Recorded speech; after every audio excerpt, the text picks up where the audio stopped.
is important that I point out that all this time around, the accused, nobody has sent to him either summons to appear before lawful authority,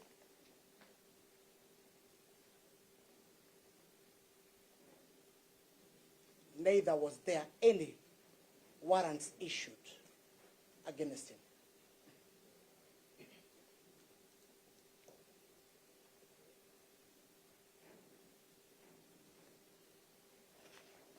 And upon our inquiry from the arresting officer on why the accused before you was never served the summons to appear, or the presence of warrant of arrest. As usual, they said they are acting under instructions from above.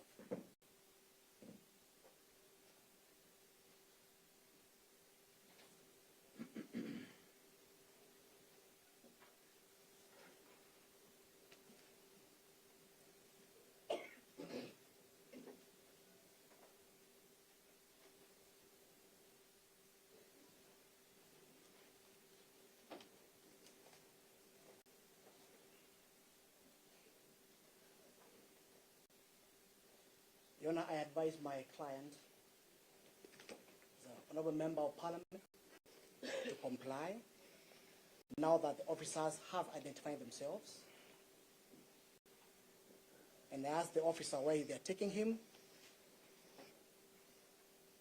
They lied to me. They are taking him to the regional offices on Milimani Road. But by the grace, we followed the car, and the accused was dumped in DCI headquarters on Kiambu Road.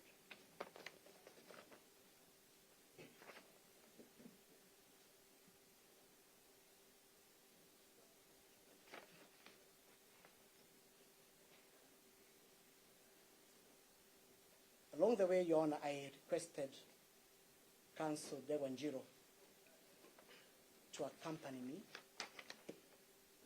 and other lawyers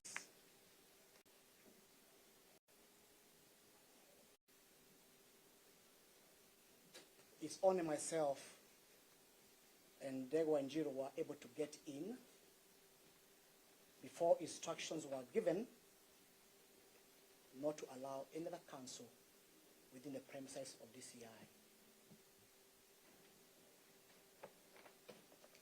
Your Honor,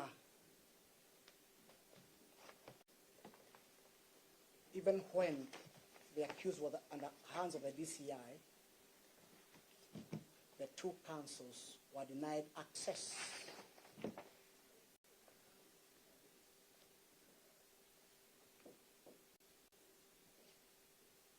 for consultation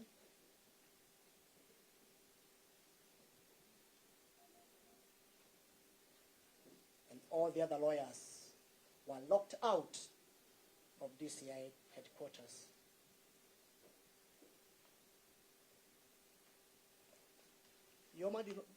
The drama did not stop there. The lawyers went to court and obtained bail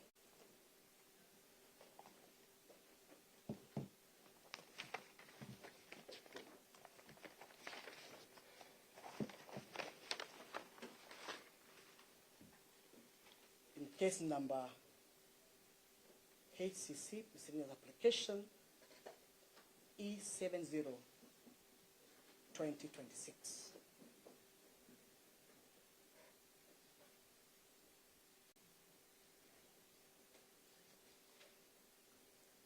The accused was granted bail and requested to pay 100,000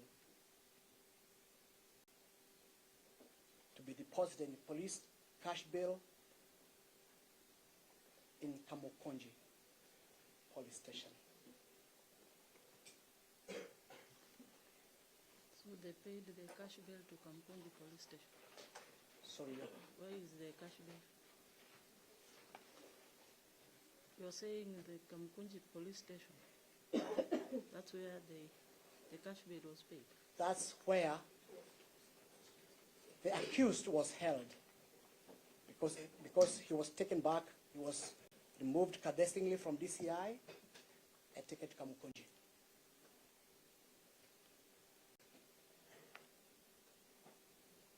That is now the 3rd of August 2026.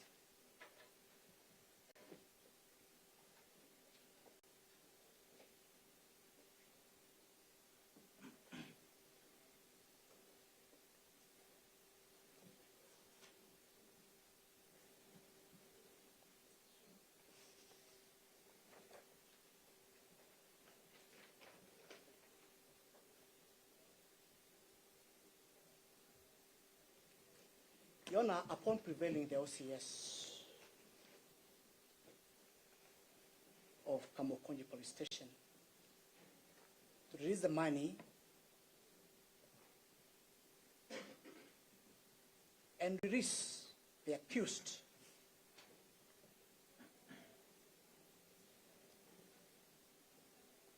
he started playing cat and mouse game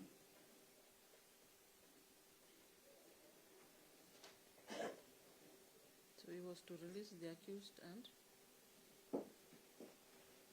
You're asking him to release the accused and who? Or what? It's only the accused, Your Honor. There was only one accused, one,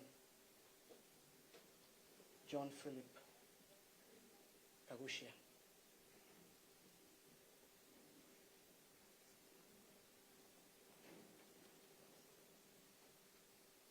Proceed. Yes, until late in the night, when he opened up and said, no, I've been given instructions, you either go and take the money to Central Police, otherwise I have no instructions to release. Your Honor, we even read the penal notice to him for disobeying the court order.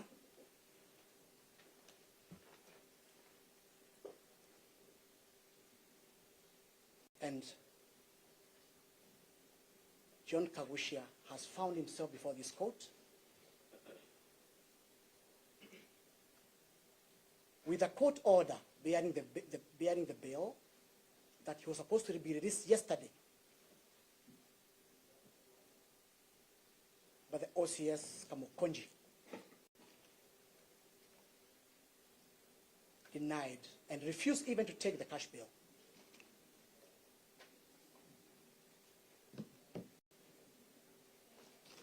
Your Honor, why I have had to spend a bit of time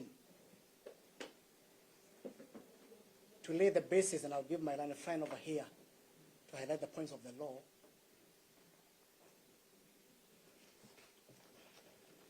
Is purely because the accused rights under Article 49, Article 48 of the Constitution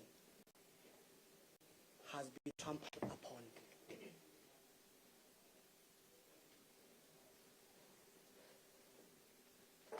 The state, in its wisdom or lack of it,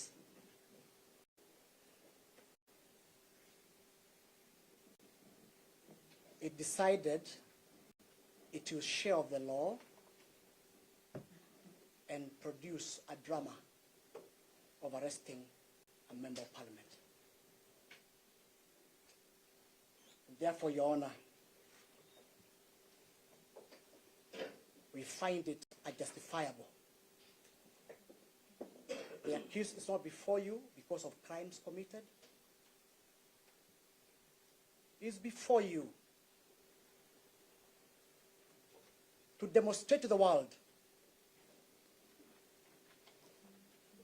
and all voters in Kenya that it is a crime to oppose the governing power.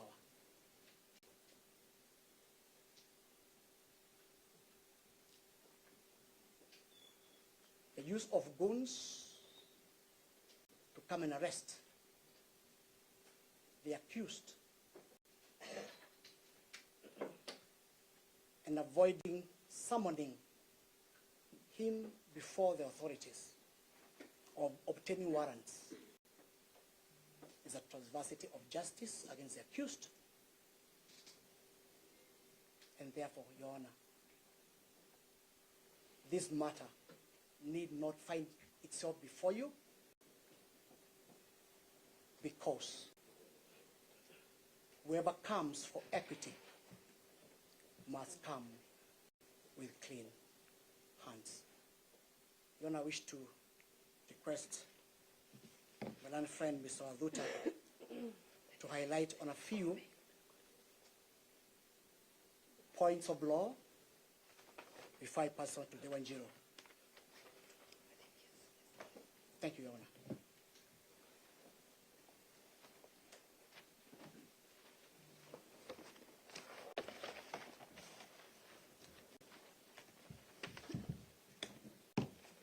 Yeah.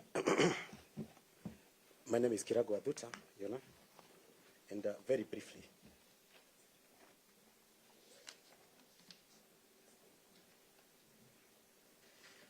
Your Honor, after disobedience of the court order that my learned senior has highlighted,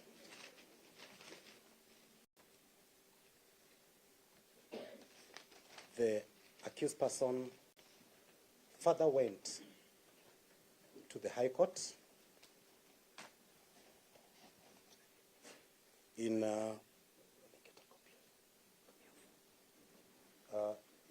High Court at Milimani in a different matter, Your Honor. High Court Human Rights Petition number E517 of 2026.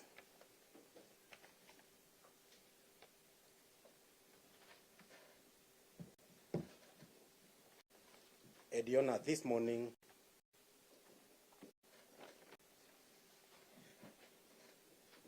His Lordship Justice Gregory Mutai granted him free bond.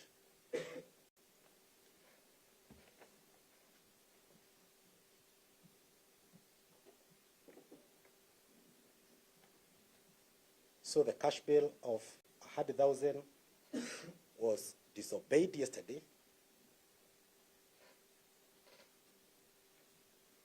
Today we have an order of free bond, which again was flouted.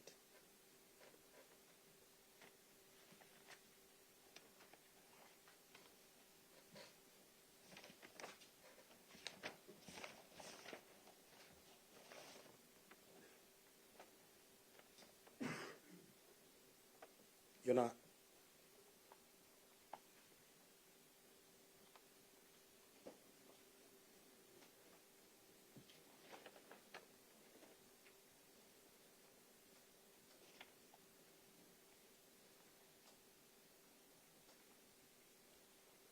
in both of those two proceedings, and you will look at the orders, both courts are saying that's order number 4 in the first order, and order number 3, actually number 2, the DCI and the IG of police are being told, allow this person to access his advocate, because that right has been denied since Sunday night. All these lawyers you see here have not had access to the person who is seated there. He has not received any counsel. And the courts are saying, allow him to seek counsel. So charges are being read to someone who has not sought legal advice. Again, contrary to Article 49,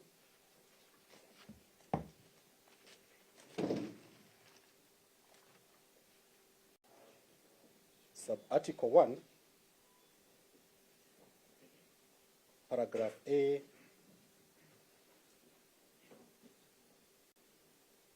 Roman 1, no, sorry, paragraph sub 49(1), paragraph C, where he has a right to communicate with an advocate and other person whose assistance is necessary. That has been denied. That's the person who is before you. And the courts have said he's been denied. So it's not mature for that person to take plea before he gets advice from counsel.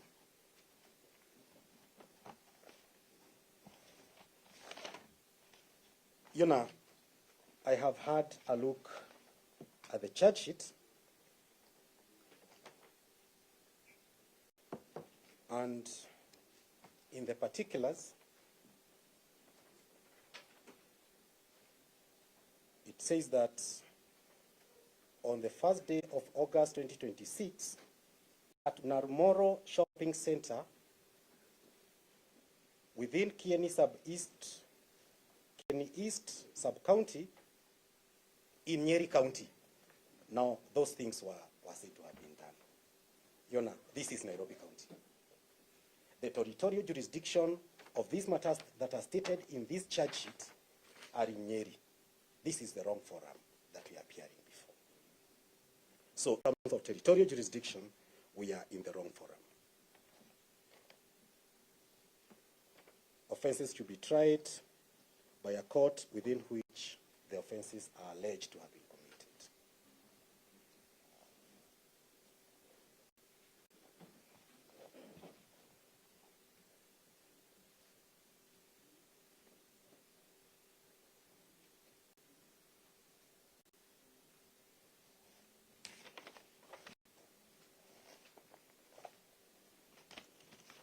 Third point, a court of law such as this one, and the courts have said this over and over again, I'm sure Mr. Degwajiro will highlight this, that is not a conveyor belt of processing any charge sheet that is brought before it, even when that charge sheet does not disclose any offense.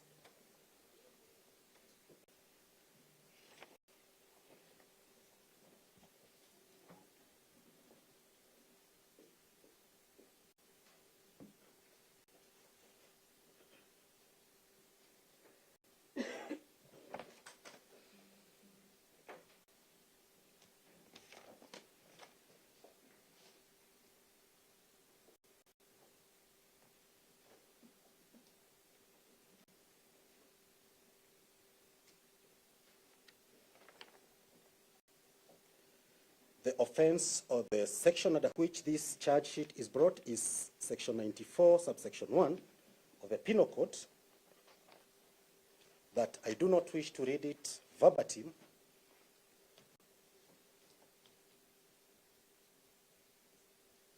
Under section? Section 94, subsection 1 of the Penal Code.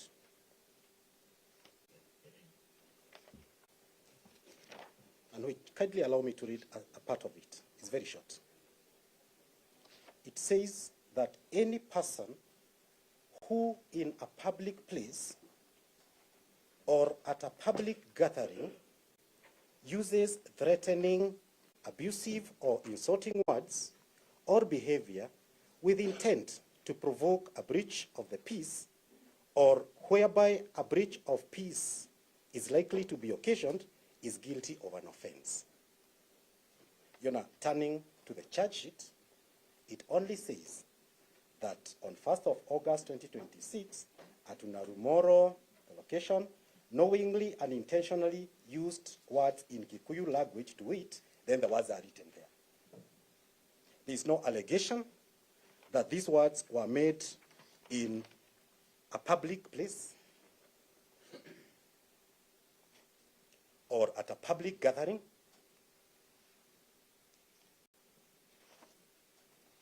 or that the words were threatening, abusive, or insulting.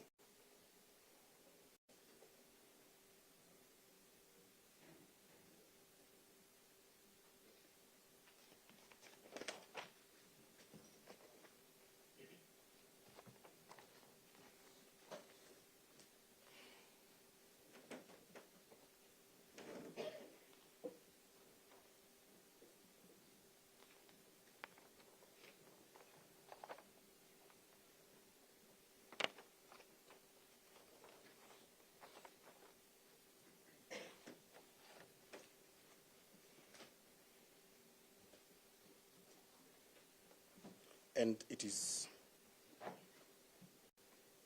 therefore the location where the words are said to have been made is a very vital ingredient before such a charge is sustained.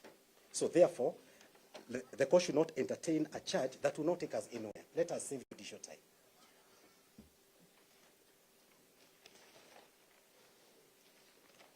They can amend it if they wish to.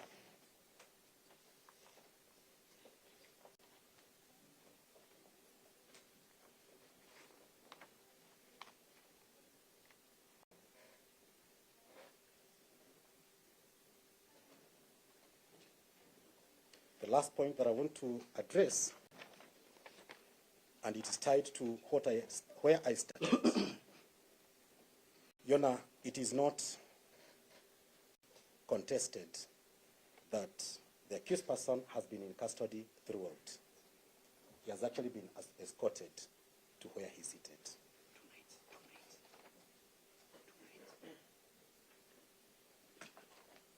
2 nights he has spent in the court.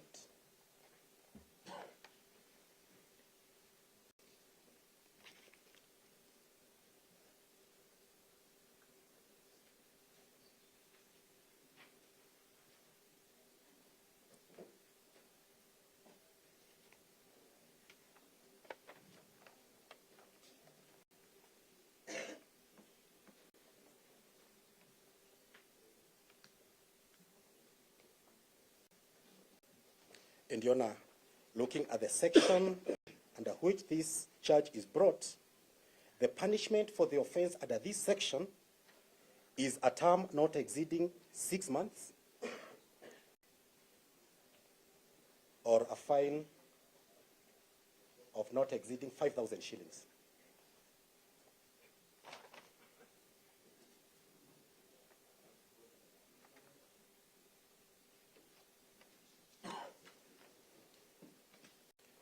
Your Honor,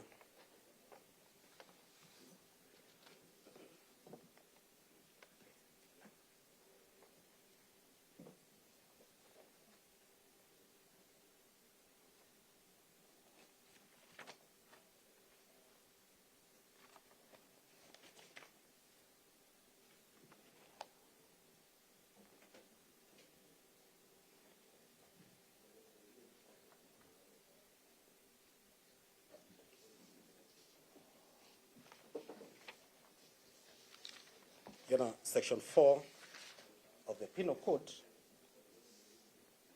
defines 2 kinds of offenses. One is called a felony, and another one is called a misdemeanor.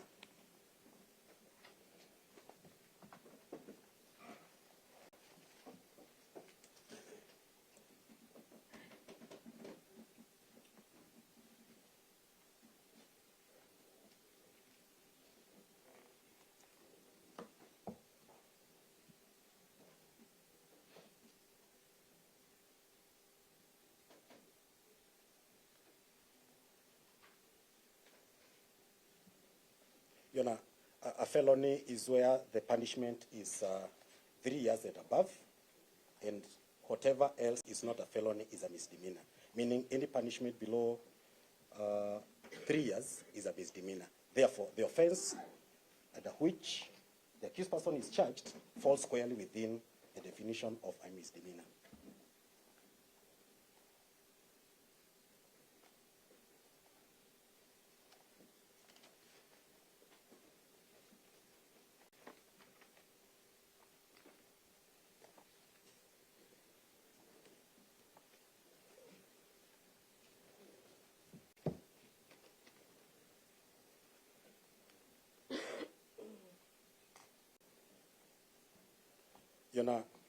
Article 49, sub-article 2 of the Constitution states as follows.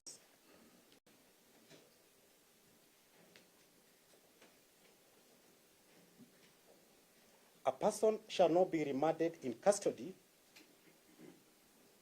for an offense if the offense is punishable by a fine only or by imprisonment for not more than 6 months. If the imprisonment is not more than 6 months.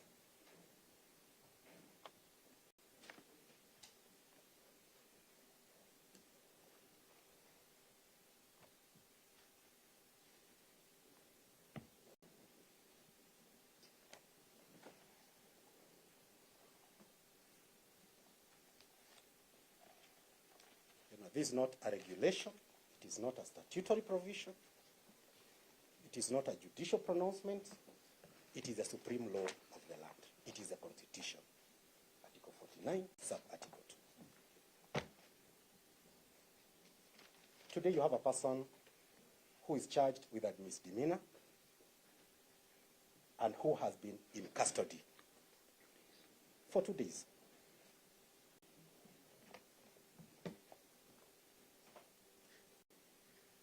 And he's now brought before you so that you validate the gross violations of his constitutional rights.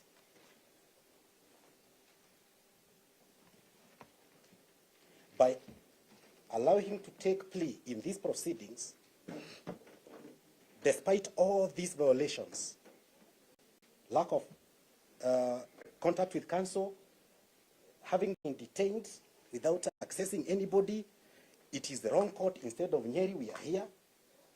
Yona, this will be the gravest form of violation of the rights of an arrested person. Kindly decline to take further proceedings and let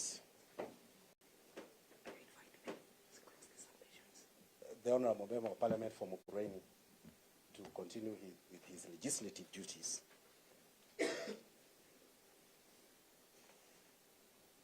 As a free man or on free board, as the High Court has found.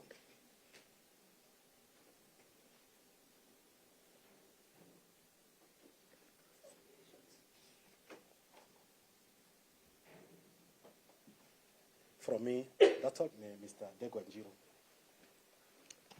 Then I'll be very brief because we are here to challenge the propriety of the charge before you.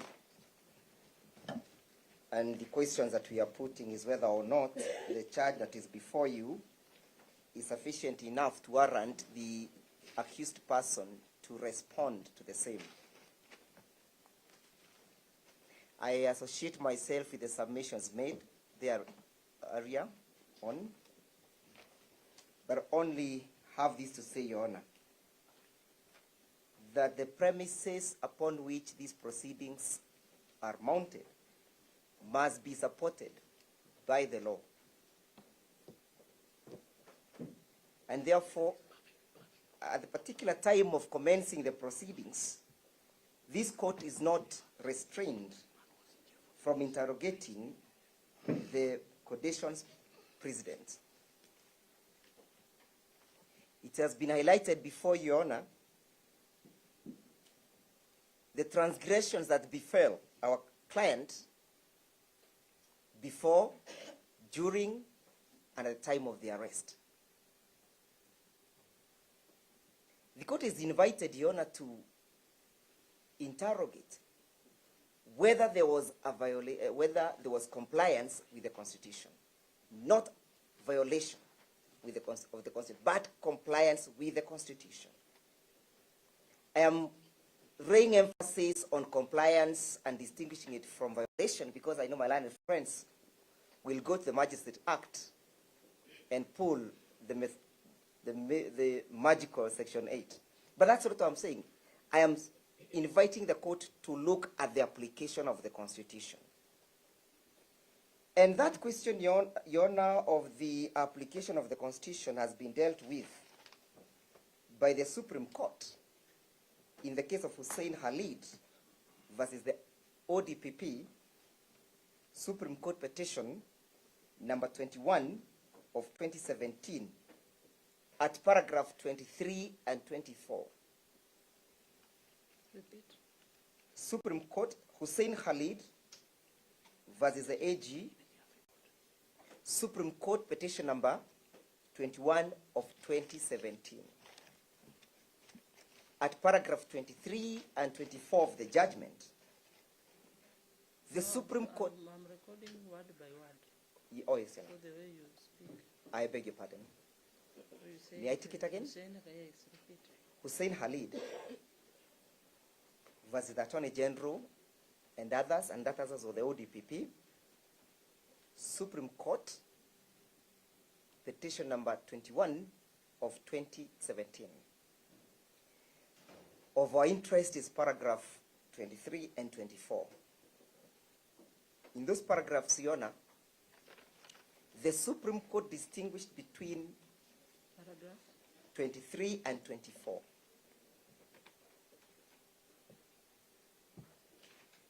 The Supreme Court distinguished between the responsibility of a court of law to apply the Constitution and to interpret the Constitution. There was a distinction. And the Supreme Court indicated that the responsibility of the interpretation of the Constitution vests with the High Court, while a magistrate court such as this one can apply the Constitution. And of course, the Supreme Court, Your Honor, was coming from Section 20.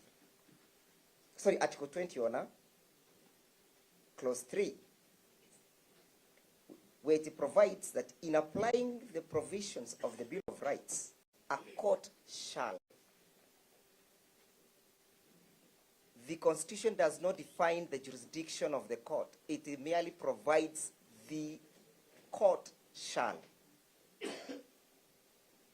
And for the court, for these purposes, therefore, means even this particular court established under this Constitution.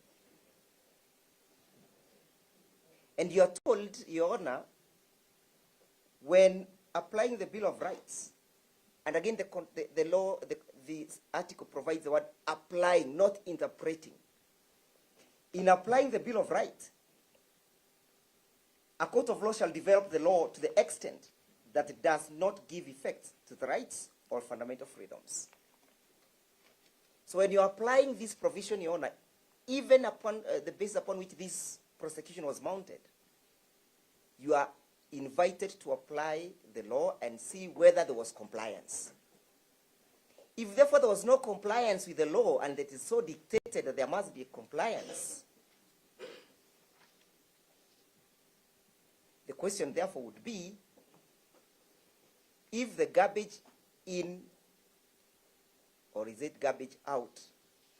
If we have put in garbage, can we get any good end results at the fullness of time?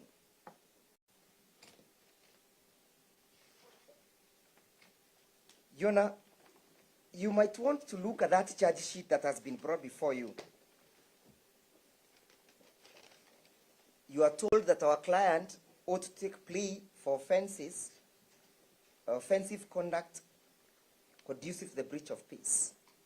And the conduct is as a consequence of his utterance.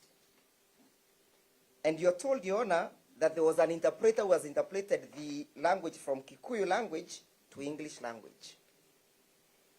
Your Honor, we need to look at that propriety of the interpretation itself. And why is it important, Your Honor, before I come to that? Is because Article 50, Clause 2, invites you, Your Honor, Clause 2, Paragraph B, provides that every accused person has a right to a fair trial, which includes the right to be informed of the charge with sufficient details to answer to it. The place where you find the information of a charge is in the particulars of the charge. Therefore, the particulars of the charge must be able to communicate in a manner that the accused person understands. the charges that he faces.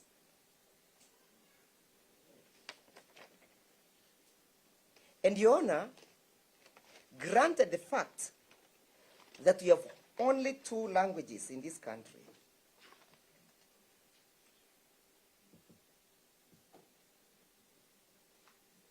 English and Kiswahili, the interpretation must conform and must inform the accused person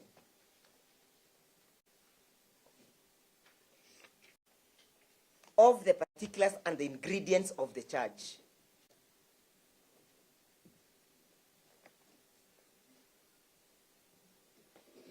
If there is any distortion, Your Honor, then there cannot be a charge to which the accused person can answer to.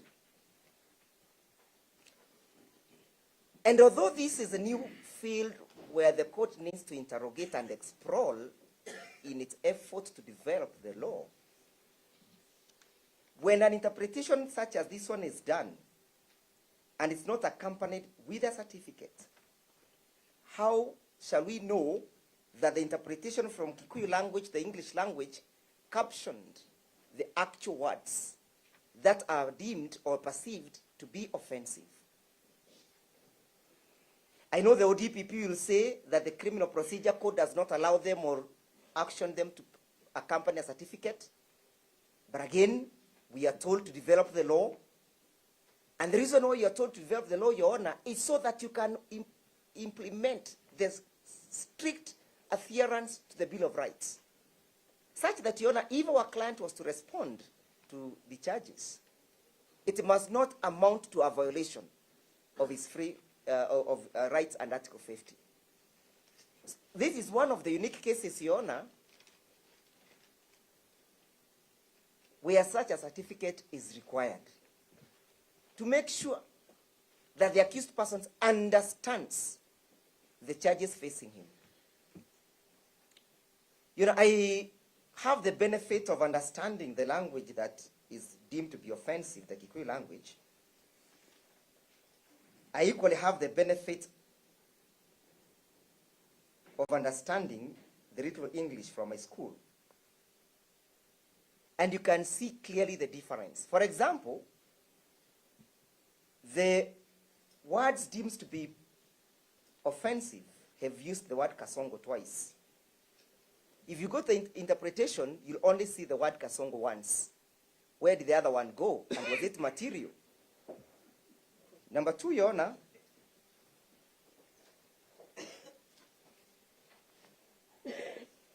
I'll refer you to a thesis. And I warned you that I must record. I beg your pardon? The way you speak, be systematic, so that... Am I too fast? I'll take it again, Your Honor. so I that beg your can pardon. capture Your Honor, I had indicated that we are looking at the propriety of the charge and the ability of the accused person to understand the charge. Start where you are trying to interpret the two. I beg your pardon? languages. Oh, yes, Your Honor. So I was indicating, Your Honor, that I have the benefit of understanding the Kikuyu language and the translation, and I credited my English teacher for that.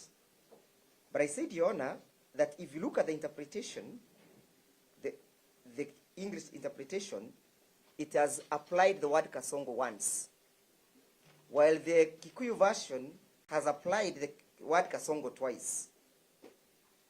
And then you are told that the reference to the word kasongo amounts to an offense, and it is bordering between the breach of peace, when the same is not definitive.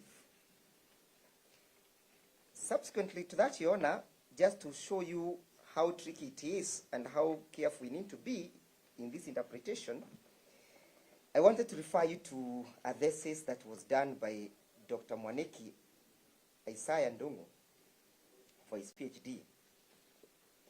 It's titled The Pragmatic Limitation of Translation and Interpretation of First Language Utterances into Second Language. of the most importance in that particular language, the good professor indicates the risk that you run in the interpretation. I refer you to, and I'll offer this book to you even for your library, at page 6, the statement of the problem and significance of the study. He says, and I'll just quote, then I hand over the book to you, and I'll also have given it to the prosecution. This begs the question whether the translated and interpreted version of the speech in an ethnic language into English is done in a manner that is socially acceptable and legally appropriate to sustain criminal charges against the presumed offender. You know, you'll have this benefit.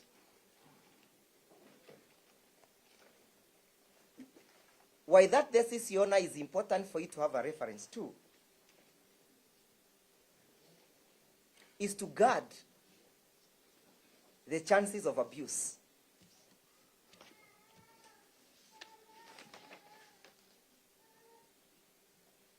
By the prosecution. And most importantly, the intention to gag. Finally, Your Honor, yesterday when we went to the police station with my colleagues, and we had the benefit of looking at the entry in the OB at Kamukunji police station, the accused person had been, it was alleged that he had violated section 10, subsection 3 of the Election Offences Act. That is the first initial entry of the OB. Today, Your Honor, and just to show you the malice behind this process, they have brought you these charges. I know the OB is not before you. This is for your benefit, Your Honor. So that, Your Honor, a court of law, as indicated by my and friend Mr. Kirago, should not be a conveyor belt just to take anything comes. And the ODPP cannot just say that Article 157 allows him to charge any other person and he should not be questioned. The only safeguard we have against the arbitrariness and the mighty ODPP is the court. So that your pen, Your Honor, may gag the mighty ODPP. So that the mighty ODPP, Your Honor, will not exploit the benefits of Article 157 to bring flimsy and trump-up charges before you. The only person who can control the weight of the mighty ODPP is you. Your Honor, this morning, as I pen off, I have the benefit of mentoring one John Medhu, the senator for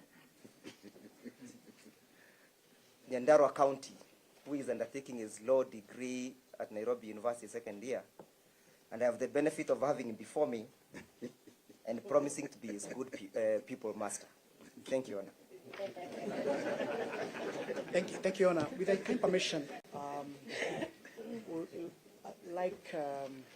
we request that Lawrence Karanja highlight very, very briefly, benefit of time, on High Court case number E517-2006, and then I would request that Mahanzo be given a minute also to recap on it, and then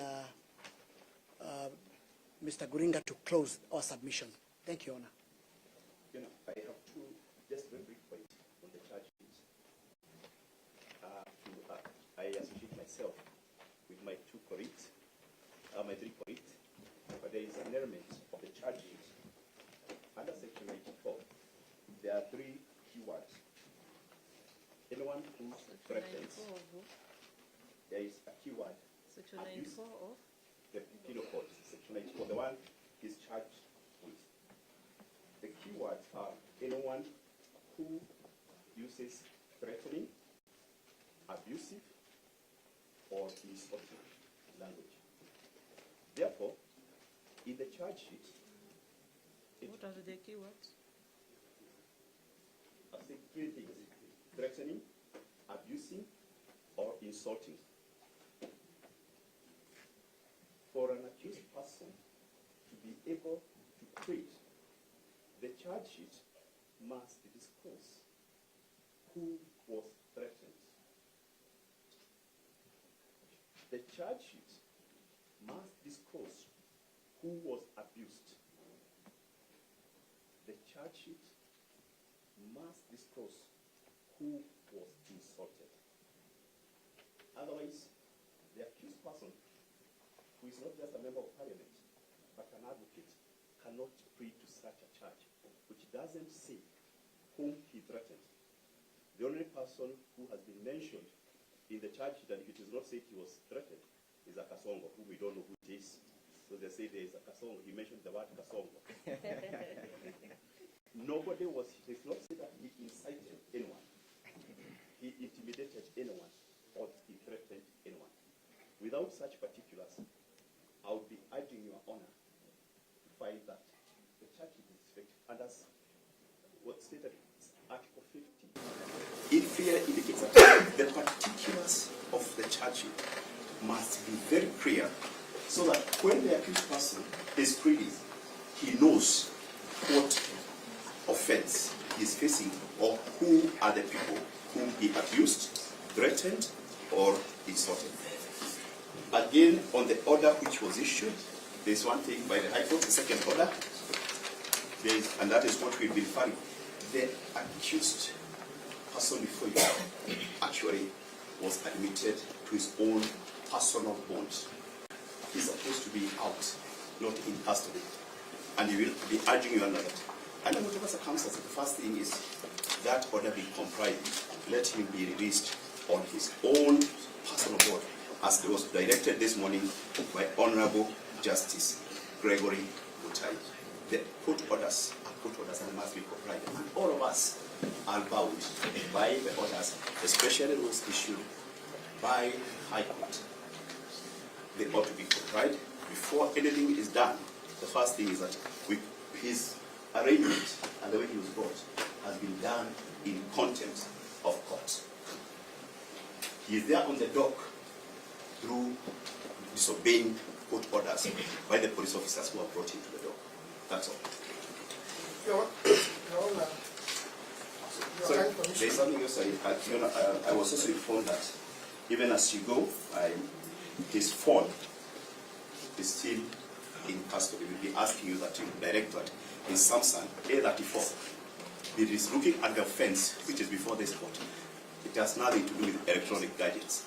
So there is no reason why they should continue holding his phone illegally. That's all. Again, Your Honor, your kind permission, my name is Daniel Manso.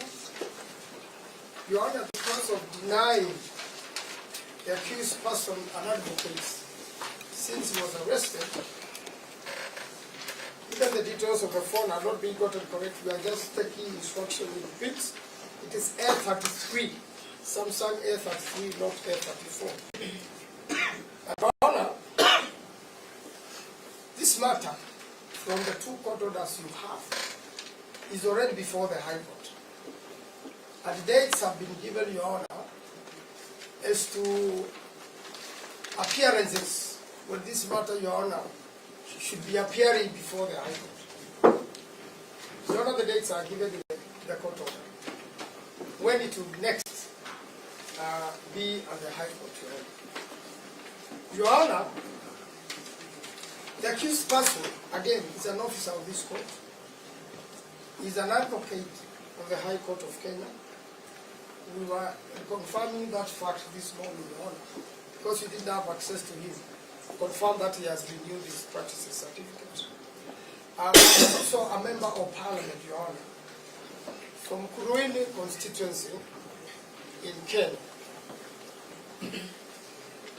Your Honor, the OCS, Kaguchia police station, have refused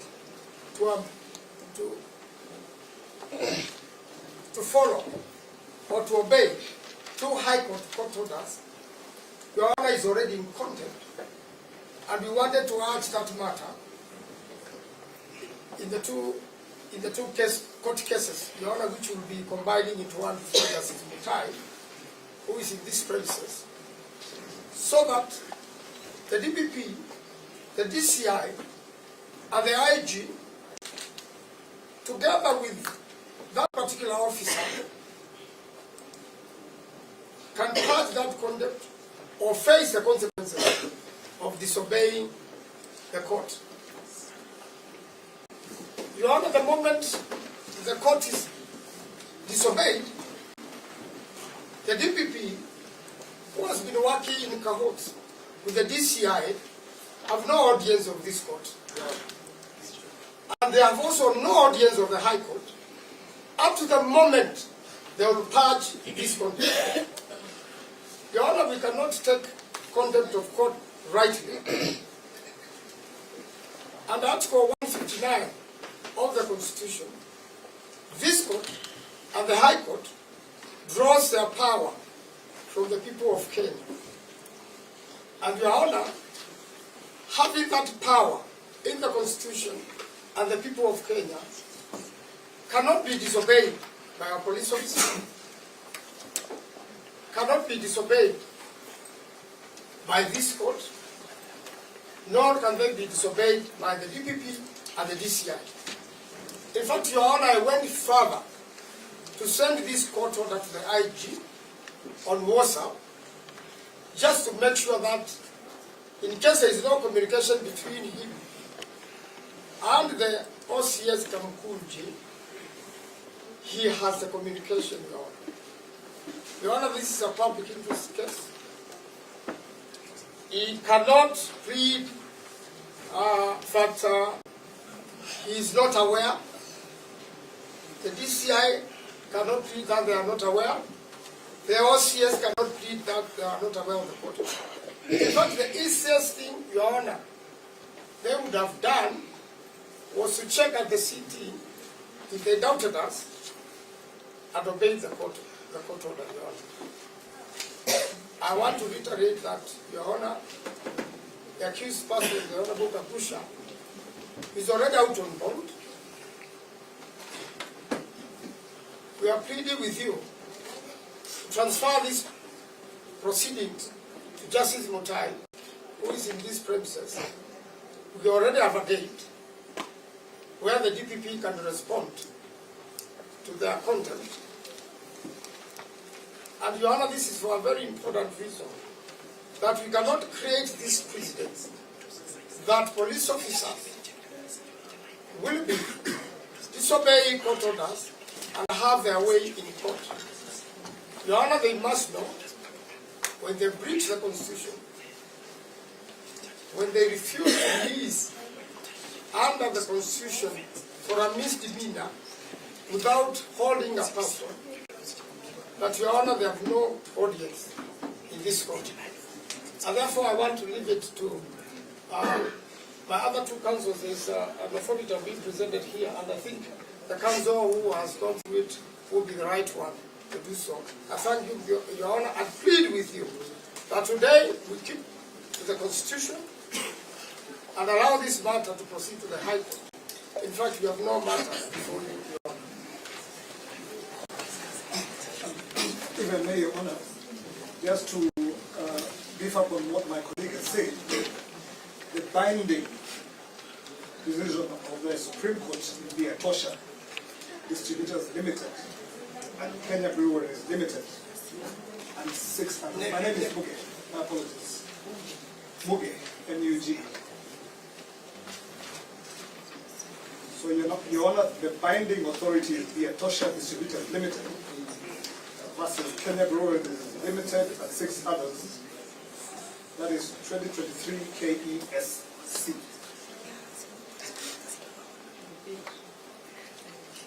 Beer Tosha Distributors Limited versus Kenya Breweries Limited and 6 others. 2023 KESC.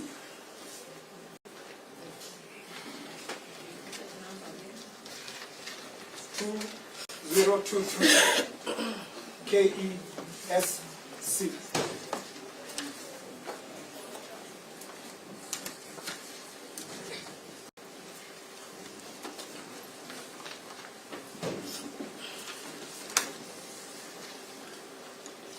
Your Honor, on the decision that a party that has disobeyed court orders does not and cannot have audience for a court, any court, the Supreme Court states that the respondents in that matter could only appear at that point before the High Court to purge the content before they could be allowed audience for court. That position is the same as this position, and that decision is binding on this court. The states in these matters, until they purge their disobedience of the orders of the court, of the High Court, on two separate occasions, cannot have audience before you. Your Honor, as long as Honorable Kaguchia sits over there, not free, the ODPP and the states cannot address him. Yes, good afternoon, Your Honor.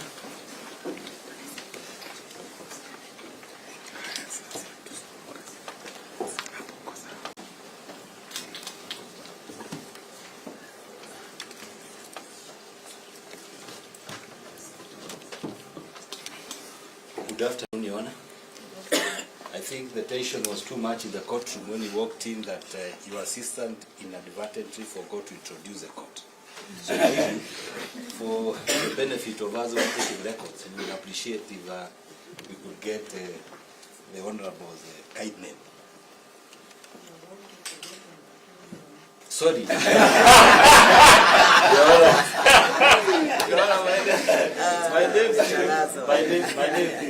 My name still remains Ishmael Gorenga. Gorenga, yes. With an apostrophe.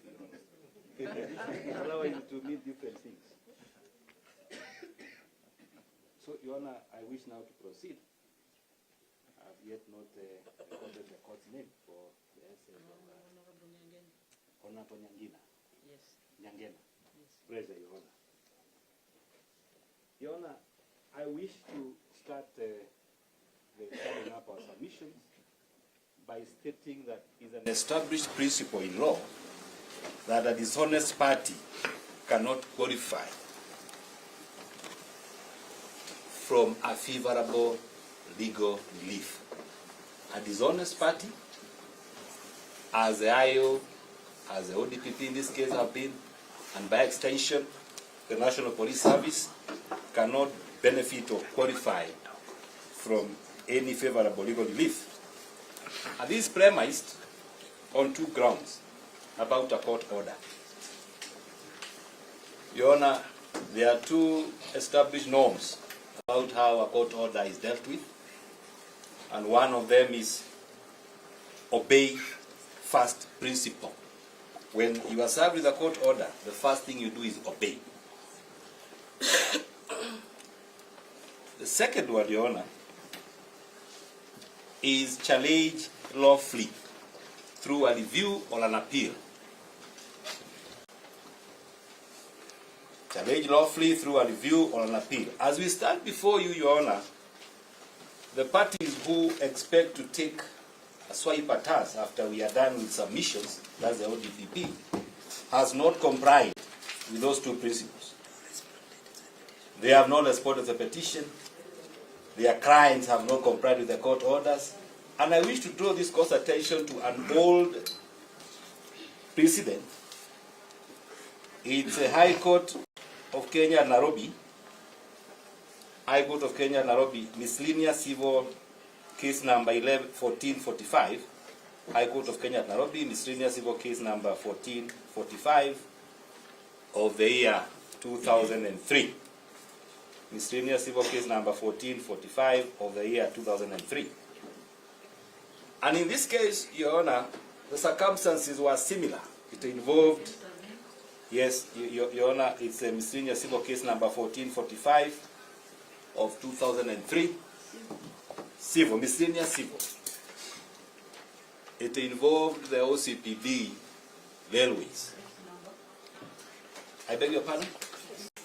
The case number is 1445, 1445 of 2003. And in this case, the court quoted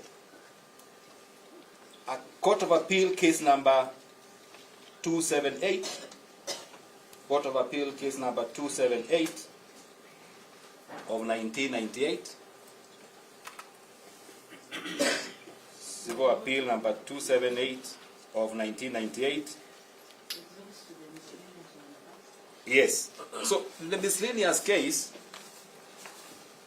the court established now these two principles. You must obey first. And the wording of the first order served upon the OCS, Kaguchia, was to release the accused person forthwith. That was not obeyed. He is before you in cuffs.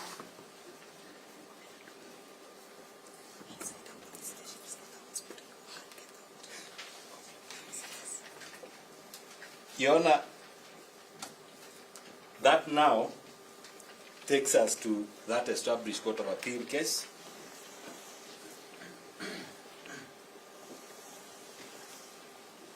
Which established the norm that you must respect the court orders until they are set aside. Now that takes me to the last realm of our submissions. And Your Honor, the question is, and our assertion is, why these charges before you must be impeached, and why they are is a perfect candidate to be quashed. And Your Honor, we are laying 5 grounds besides what my learned colleagues have put before you, and I fully associate myself with. But we are summing them down to 5 grounds why these charges must be quashed. One is that the charges as brought before you have violated mandatory legal procedures.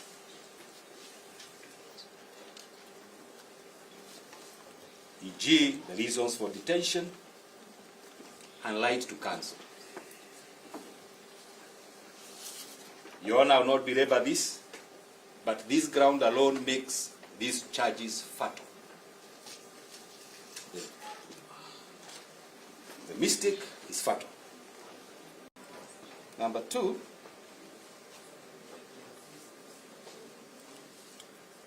these charges have violated the constitutional rights of the accused person. They have violated the constitutional rights of this person, the accused, and they have proceeded to bear all the hallmarks of a malicious prosecution.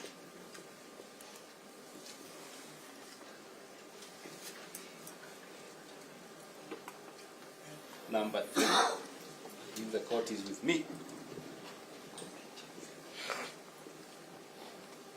is that the charges before court are a product of a process which is contemptuous of the court. The charges before you are a product of a process which is contemptuous of the court. Your Honor, my colleagues have already gone into the details. The other one, Your Honor, is that the charges before you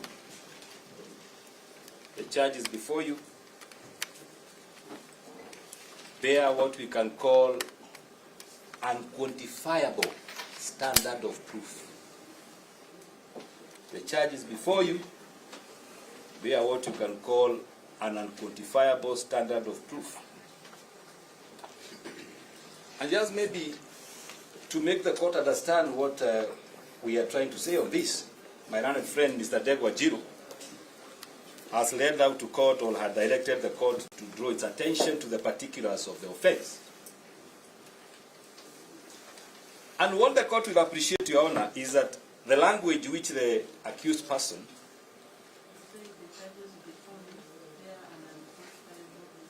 yes, standard of proof. They cannot meet the unquantifiable standard of proof. Standard of proof. Standard.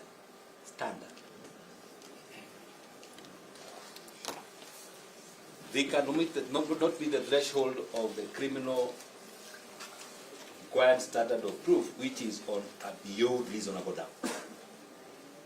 That's essentially what we are saying. For instance, your attention has been drawn to the charge sheet, especially the particulars of the offense, which were allegedly stated in Kikuyu language. Your Honor, I also happen to have a benefit of this language. It's predominantly spoken by our brothers and sisters on a light note, currently trading as hyenas. And that is not for the record. Your Honor, this language, unlike other languages, has 7 vowels. The normal languages we know of, Kiswahili, English, has 5 vowels. 7 of them. So that's why in Kikuyu language, you at times is given a kofia, a cap on top. It makes it the meaning different.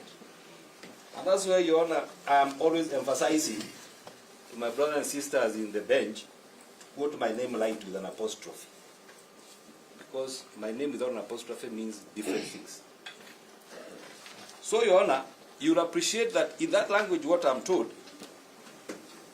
and I'll go to the first paragraph, the last sentence, there is a word, sha. There is a word in Kikuyu language meaning sha, which means no. So, this charge sheet, Your Honor, proper scrutiny is a waste of the judicious time if this matter proceeds. Your Honor, you've also been directed to consider that this matter is not properly before you on matter of jurisdiction. Section 71 of the Criminal Procedure Code talks about the ordinary place of jurisdiction for obvious reasons. This crime is alleged to have been committed in Arumoro, which is around 200 kilometers from here. And there will be witnesses expected to participate.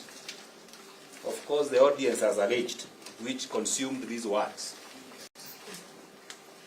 So, Your Honor, the logistics of even proceeding before you are cumbersome. Lastly, but not the least, Your Honor, I want this court to look at this matter with the lenses they ought to be looked at. Political. And Your Honor, we don't want this court to run the risk of being bad-mouthed that it was a forum-shopped court. Maybe my friends and my colleagues and friends in the ODPP will confirm to court that we have over 10 court stations in between Arumoro and Milimani. All with jurisdiction. Why Milimani? So, Your Honor, I proceed to sum it up and give the last ground that the charges before you are not criminally trackable. It involves a political speech, if at all it was given, with imaginary characters, and a name has found its way to the courtroom this morning or this afternoon, a character called Kasongo, And Your Honor, the court cannot move into an arena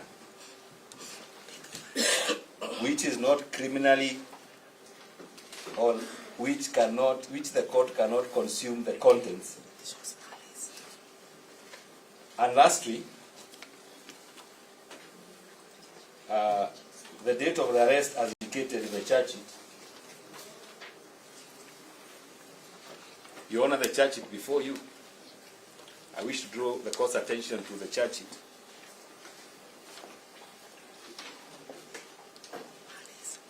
It is the 3rd of August, the year 2025 of our own.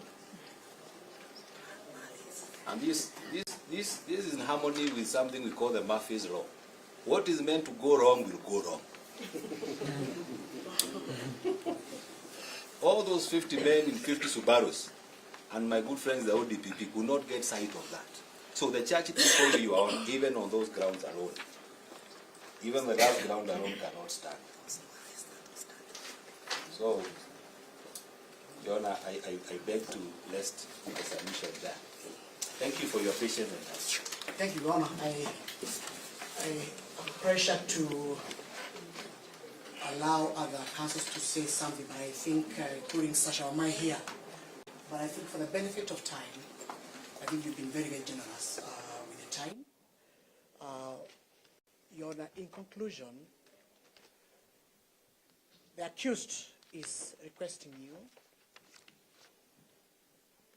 to dismiss the charge sheet before you because it does not disclose any offense under section 89(4) of CPC.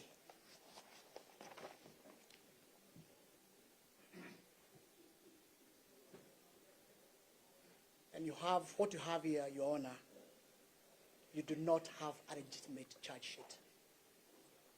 What you have here, Your Honor, is just drama, demonstration of abuse of power. You are now repeating what? Yes, Your Honor, I'm just closing, Your Honor. I'm just concluding. What you have here is not a charge sheet. It's purely an attempt by the state to breach the Bill of Rights, freedom of expression,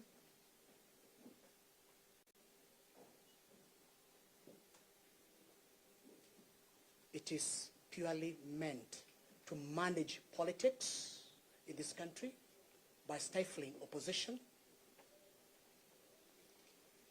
And therefore, Your Honor, with your kind permission, I submit and request this honorable court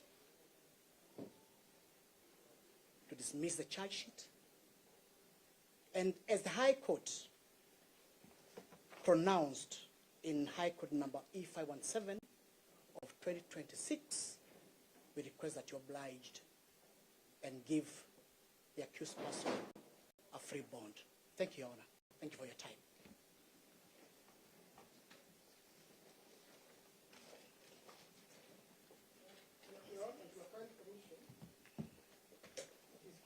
The DPP is in contempt of this proceeding.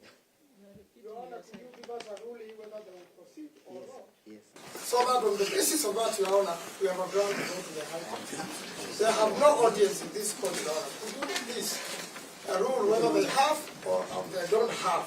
So that, Your Honor, in the event they address this court, then, Your Honor, we need to proceed to the High Court. Yes, Your Honor, I think I do agree with my senior, Mr. Mahanto, that that's a fundamental preliminary point.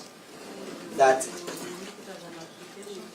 yes, we can do that, Your Honor. Then Mr. Mahanto can make that application and you can address. But Mr. Mahanto, Your Honor, we are saying they have no audience before you. Yes, Mahanto make that application, which I support.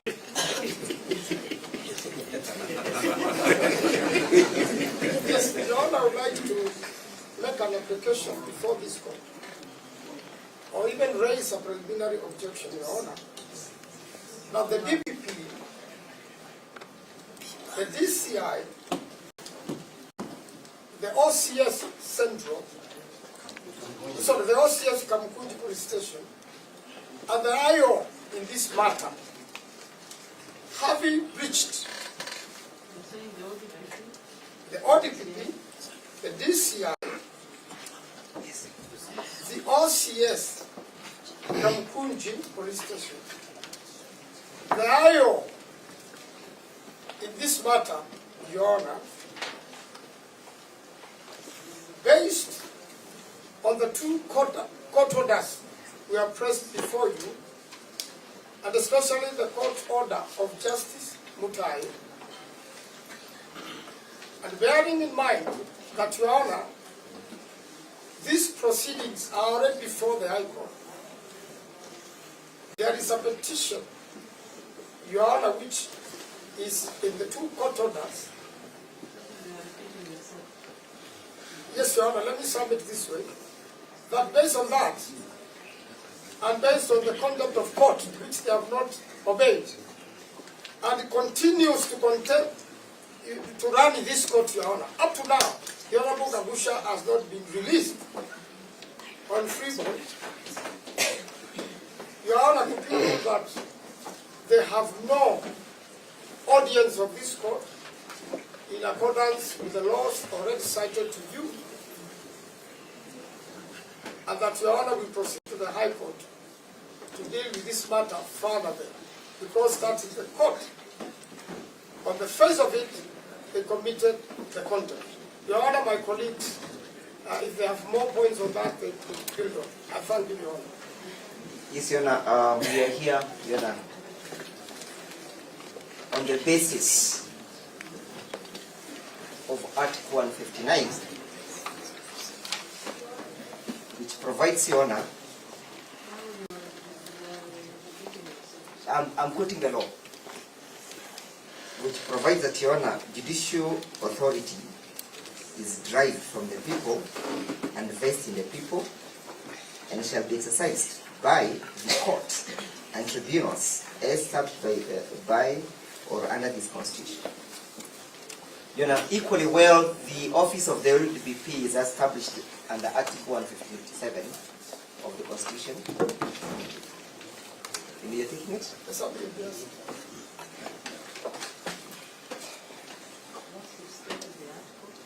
Yes, I did. Yes, Your Honor, I indicated that 159. That's correct, Your Honor.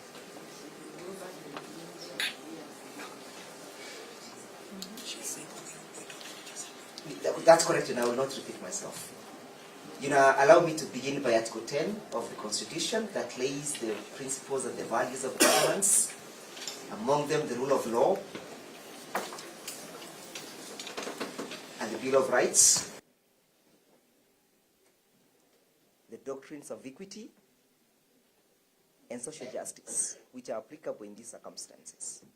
Equally well, I'll equally read it together with Article 159, which establishes this court and says that the court derives validity from the people of Kenya. And draw your attention to Article 157, which establishes the office of the ODPP. If I were to harmonize those provisions, Your Honor, I would say that there is, again, Your Honor, Article 27, that speaks about the equality before the law and equal benefits of the law. And as such, Your Honor, when the ODPP appears before you in violation of a court order, he must be looked from the lens of equality. That what is good for geese is equally good for gander. If he has no respect for the High Court, how can he purport to have respect for a subordinate court? He has not denied that there was disobedience of the court order. You saw, yes, the ODPP. You saw this morning, Your Honor, Honorable Kaguchia was escorted by the court orderlies from the court cells. I was present yesterday with my learned friend, Mr. Waduta, when we brought the attention of the OCS Kaguchia Police Station of the existence of these orders. he arrogantly said, Mr. Lagat, that this is not a hospital where you walk in and walk out. That's what he said.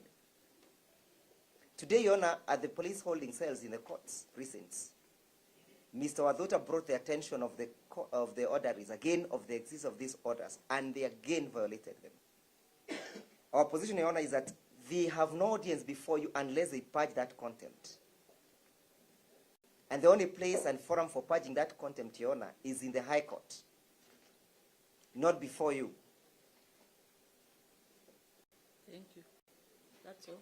Yes, Your Honor, with your kind permission, I wish to You seek the know, court. you are now trying to treat this place as a I'm raising a very valid issue, Your Honor. Kindly, I You seek want your to treat this court as a rally. This is not a political rally. Your Honor, kindly, Mr. Mendes listened to you. There are words mkiuse mnajua we are in court. And you are not really audible, Your Honor? I'm saying Yes. the language you use should be the language of the court, of decorum. Most of us. We are guided. We are guided. We appreciate that. We've apologized with the I think you already talked. There is an issue I want to raise, and that relates to why she wants to be on her feet. And I wish, Your Honor, you can consider me. I want to make a very important contribution as far as law is concerned. Your name again? Gorenga is my name. Your Honor, the application raised by... Not more than 5 minutes. Actually, I'll take 2. The application made by my learned friend and my senior, Mr. Manzo, is in its nature an ex parte application. For these obvious reasons, we are saying that the ODPP has no audience before you. If now you grant them audience to respond to his application, in a roundabout manner, the application has been defeated. Because we say they cannot rise on your feet to address you. That's the nature of application. If they address you and if their words go on record, that means you have granted them the audience. You cannot, again, withdraw that. That's all.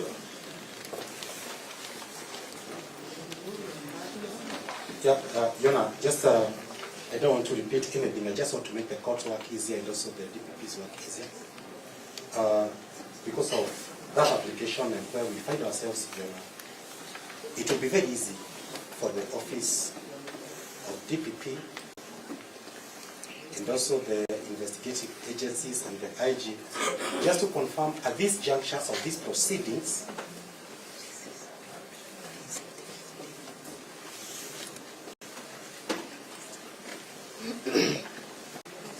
that they have complied with the release order on free board, so that from now on we know Honorable Kaguchia is free, so that then we don't need to have a lot of back and forth, so that after the proceeding he's just walk out because he's free on free board. They just confirm compliance, then we go straight to the main point.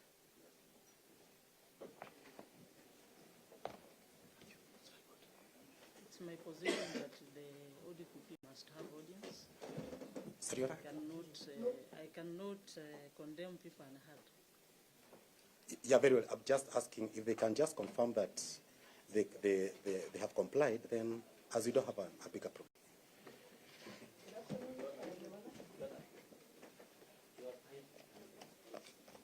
Yes? What all these councils are questioning can you make a That's you are not clear. Maz was just made his application, which I have to deal with. Now you're also coming with yours. That be the danger of having so many lawyers. It's now creating confusion. I've already ruled that we cannot condemn the ODPP and HAD. Let them also respond to what I've said. Even the persons who are in contempt, they are given a chance to explain their contempt, if at all. Your name? Allow me to introduce the team that I'm with. I'm Saboni Okemo. Marceline Ngalyuka. I'm appearing together with Mr. Boni Okemwa. And Ms. Rugut.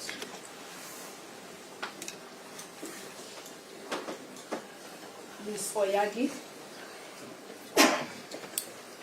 Mr. Murage, and Mr. Isiaho.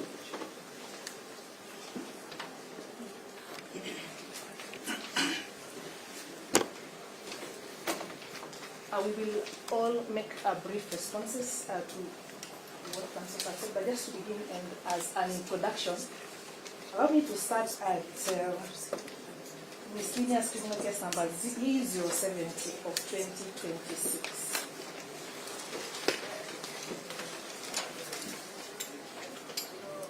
Where the DPP is named as one of the respondents. E070 of 2026. I would like to address the court on it.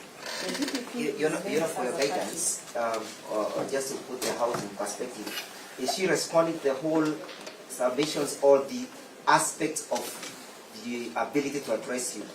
Counsel.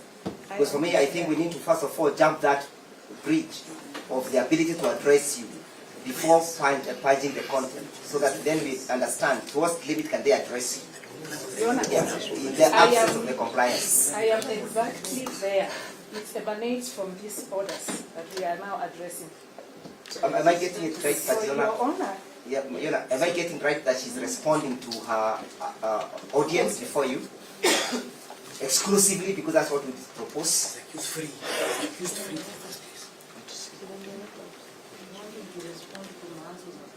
Oh, that's correct. That's correct. Thank you, Your Honor. Well taken. exactly, Your Honor. So, Your Honor, E070 of 2026, where the DPP is named as a party. Your Honor, that order was never served on the DPP. E070 of 2026. We have also had the Honorable Senator Manson on the DPP. We have also had the Honorable Senator Manzo allude to having sent that order to the Inspector General via WhatsApp.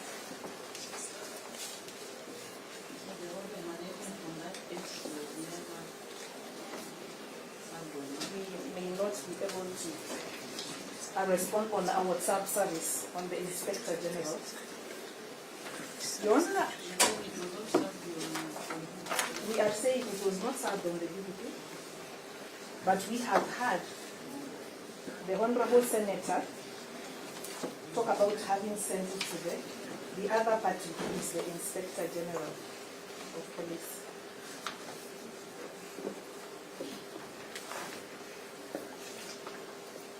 Your Honor, the next case is E517 of 2026. Miscellaneous. It's a petition, actually. In this petition, from what I can see, it is a High Court criminal petition E517 of 2021, from what I'm reading. E517 of 2026. From what I'm seeing, the respondent is the DCI Bondo office.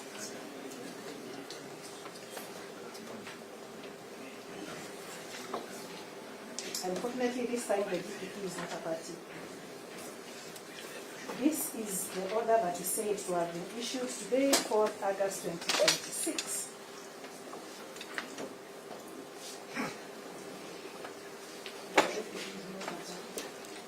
Nevertheless,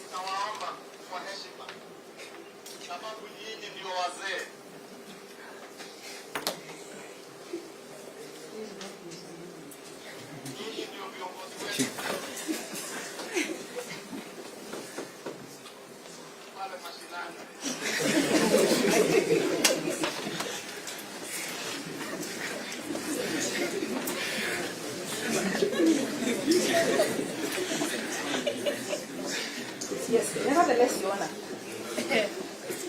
and in compliance with that order, the order in 517 of 2026. That order, yes, that order actually further is compelling the respondents to produce and arraign the petitioner before the nearest courts of competent jurisdiction.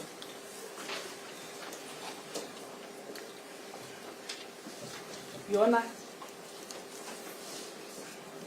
the DPP not having been a party has nevertheless appeared here today in compliance with this order.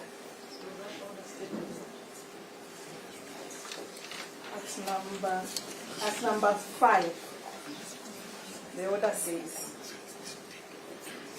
that pending inter-parties hearing of the said motion, an order is hereby issued compelling the respondents to immediately produce and arraign the petitioner before the nearest court of competent jurisdiction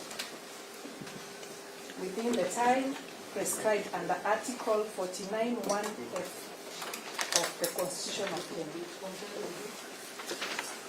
And the petitioner hearing is Honorable John Kaguchia.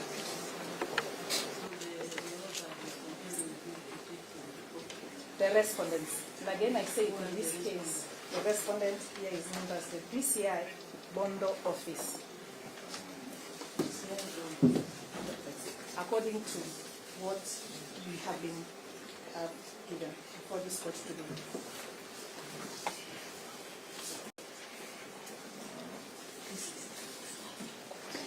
That said, my ladies, the petitioner has been arraigned before this court today. There is nothing stopping the DPP from this order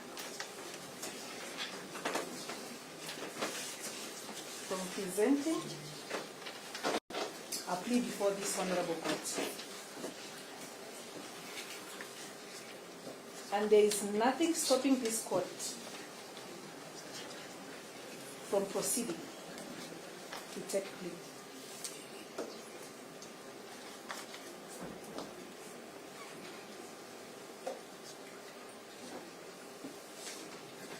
And at this juncture, allow me to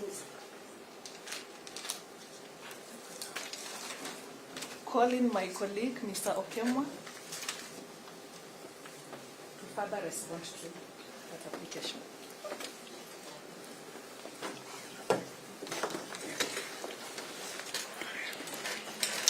Good afternoon, Your Honor. My name is Okemwa. It's a Swahili saying that goes, Mugala muue, haki mpe. Okemwa. Why am I saying so? Honorable Manso has alluded to the court that the DPP was served with court orders and it did not comply. For one to get such orders, there needs to be filing, issuance of the orders, service and execution of such orders. The key element that I'm trying to address the court on is on service. And it's very key for us to prove service. Was the Office of the Director of Public Prosecution served? The court is supposed to be no. I don't want to speak for the DCI. I don't want to speak for the Inspector General. Thank you. But what I'm trying to say is, at the time that we were receiving the file, for purpose of making a decision as to whether we are charging or not, there were no such orders. And that's why we are before you. But the key question that I'll go back to, maybe Mr. Ndewa can be able to address this. Is there any proof of service so that you can be able to move from there?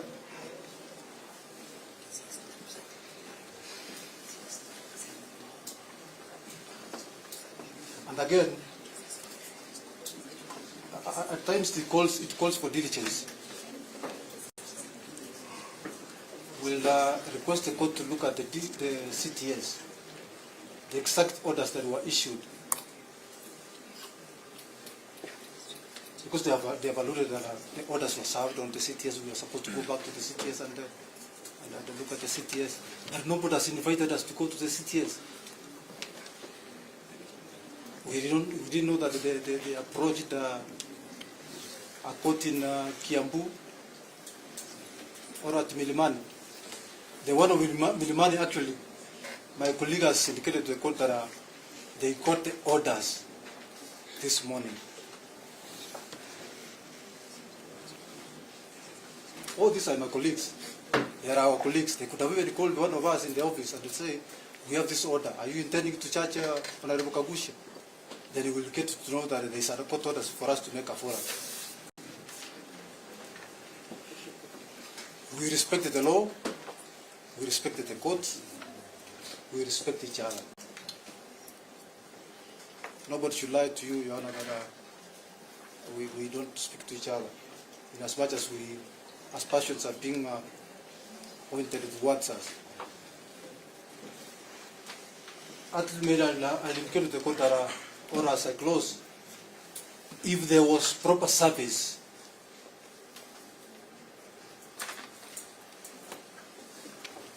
with proof to the Honorable Court, we could have even gone to the request or the statement that has been made by Mr. Ndewa. Actually, nowadays it's called Honorable Ndewa. If there was proper service, and they confirms that it was proper service, we could have said that since there's an order of the High Court saying that Honorable Kaguchia is supposed to be out on free bond, so be it. We could have alluded, but there's no service. We could have discussed that by informing the court that we are agreeable to Honorable Kaguchia walking home.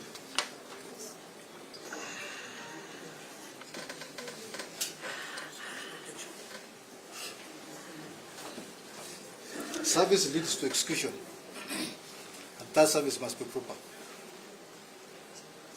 That's all. Your Honor, a brief response to that? I'm not done, Your Honor. Your Honor, what is my name?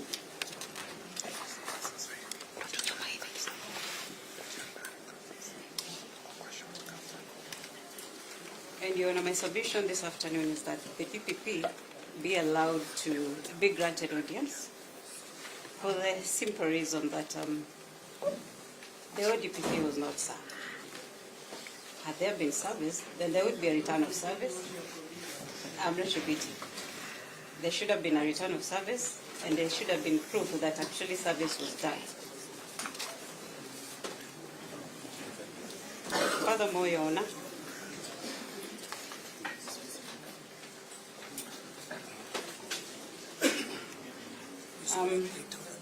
it has been alleged that the ODPP is in contempt. There are no contempt proceedings served upon the ODPP. There are no contempt proceedings served upon the DCI for counsel to allege or allude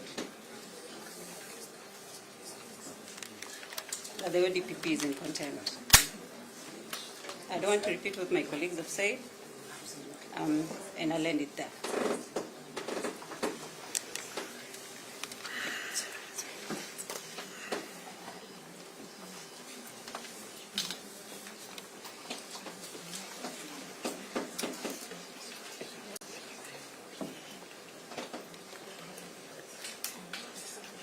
Your Honor, I believe we are done. No, Your Honor, we are only addressing the court on the issue of contempt. We are yet to respond to politically, unless you allow us to proceed. If you allow us to proceed, we are very ready, all of us, to respond to generally all the issues that councils have raised since morning.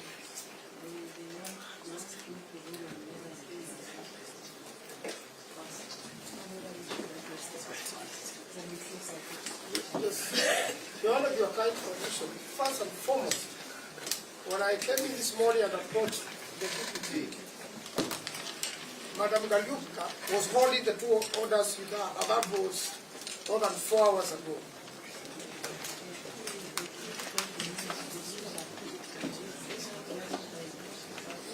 Yes, she had them, and that's a proof that she had already been served. Your Honor, the reason I'm saying that is this matter has been publicly known, and I'm sure she printed them from the CTS, because they did exist, Your Honor. It's been in all the news since yesterday, and she was holding them. So they cannot deny that they didn't have service. Honorable Senator, kindly do not mislead the court. The orders were here in court. I found them here. So you can't say I either brought them or something. You're my senator. Secondly, Your Honor, conduct of court is on the face of the court. It's the face of the court. It doesn't need, proceedings. And that's why I said, Your Honor, we are also before the High Court, where we'll properly urge that it has been committed before the High Court, Your Honor, before Justice Butari. And therefore, it is...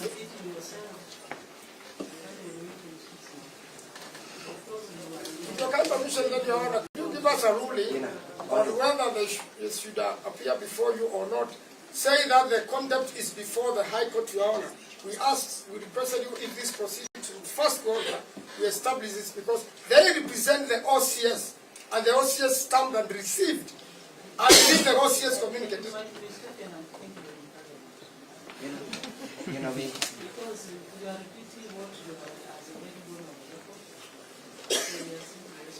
Only in response on a point of law, I want to refer you to the case of Milka Makoha versus Mwananchi Credit, miscellaneous application, civil application number E152 of 2024 at paragraph 31. Speaks about the knowledge of a court order. It says, Siona, and it quotes the case of Shimas Plaza Limited versus National Bank of Kenya, 2015 EKLR. It speaks about the knowledge. Would the knowledge of the judgment or order by the advocate of the alleged contemnor be sufficient for contempt of court? The court says we hold the view that it does. The case number, Your Honor, is miscellaneous civil application E152 of 2024. At least there is no denial of service. E152 of 2024. It's from High Court at Kakamega. The most important paragraph is paragraph 31. The principle is that of knowledge of the existence of an order. And most importantly, the fact is that the person who has initiated these proceedings, the IG, who procured the arrest, is aware of the existence of the order and that there is no response on the part of the IG in Maanzo's application, the ODPP having distanced themselves from that. I'm most obliged.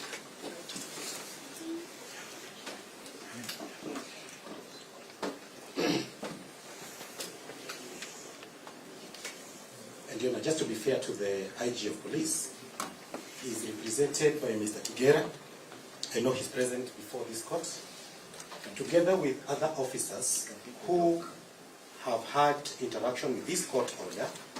And if I may also give some benefit to the ODPP, most of the orders that were made by the High Court are directed to the IG and his officers. So perhaps Mr. Kigera or other officers who he is with can tell the court why they have not complied with court orders. Why haven't they not released? It was not the DPP to release, it is them. They are present in court. Let him release it now, so that then we can proceed. He can come and explain why the order has not been complied with since yesterday. Release on 100,000, they refuse money. Release cash, release free, they refuse. And then they come and sit here before the court, tell you, charge this person and take him to jail. Let them take the dog, let them explain what difficulties they have experienced to obey the court orders. Thank you. I think Your Honor, they started by requesting that we respond to an issue of contempt as to why we have not been able to honor the order. Yes, you know, I said the ODPP, I give them the benefit. Let them do their work of prosecuting, but the people who are arrested and detained are present before the court. Let them explain themselves. He said he's not representing DCI or IG, so let him not change his position. Let us have the people, the contemnors who are here. The flagrant contemnors. The statement sounds political, but I say I am not representing. I said I cannot be able to speak on the aspect of service. Let them come and speak them. Let them speak. They have stamped the order. If there's proof that there was service, and that is called of confession here. This is their stamp. They received. They say the police station is not a hospital. This is now given to the court too late in the day. They are here. They are present. IG is represented ordinarily by the Office of the Attorney General, not the Office of the ODPP. So Mr. Kigara is present. Let him come.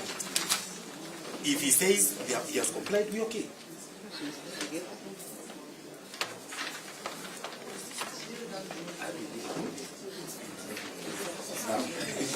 Your Honor, there is something I think we need to be very clear. My learned colleague has said they have charged him pursuant to a court order. The same court order said he received on Canada. So how can you be very selective? The first order was release him on his own bond. The second one, charge him in court. You go to the last order of charging, you ignore the first one of release.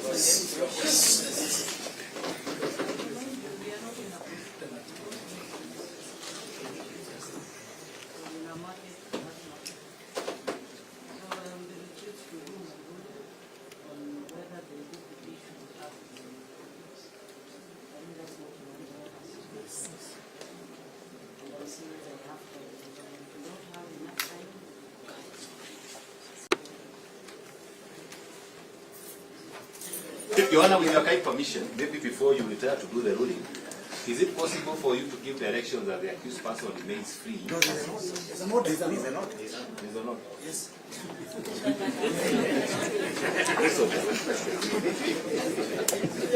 Let them arrest him. Let them arrest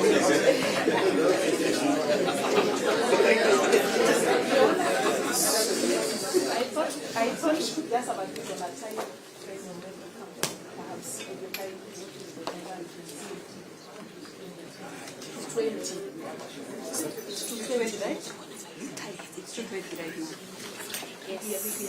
And that is what we're saying, whatever time you are taking.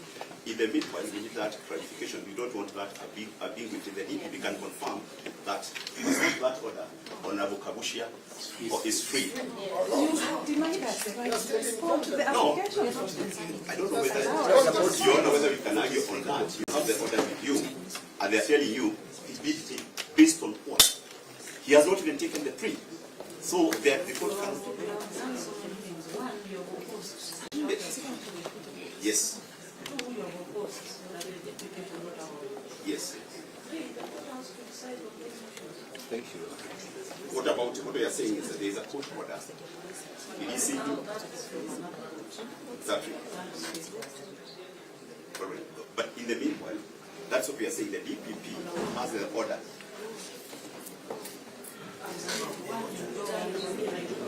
Sorry. Most obliged, Your Honor.